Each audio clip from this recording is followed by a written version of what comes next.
Can I tell you about the kind of grief that comes after a narcissistic relationship that honestly needs to be said out loud? It's not just that you lost him, it's that you lost that version of him you believed in. That one that made you feel like, okay, finally this person is the one I've been waiting for all this while. That version of him that looked at you in the face and made you feel special.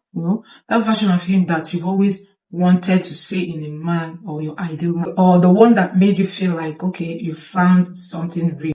And then slowly or all at once, you begin to realize that that version of him you saw was not the real picture you get. It was just like a bait to get you in. That a lot of what you fell in love with was just something he showed you strategically. And now you're sitting with this grief that feels completely real, and completely valid. And at the same time, people around you keep saying things like, at least you found out his true colors and that you're better off now. And then you want to say, I know I feel better off now, but it still feels like someone reached out into my chest and pulled something out. That feeling is what I want to talk about today because it is real and it makes complete sense. You are not crazy for feeling that. You're not crazy for feeling it. So stay with me. When a normal relationship ends, even a painful one, you are grieving something that was real. You're grieving the actual person.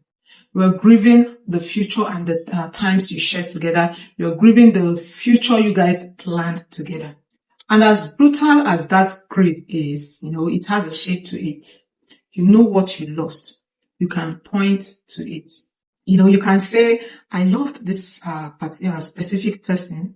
I love this person so much because this person meant a lot to me. You feel the pain. You feel the actual pain. And now that this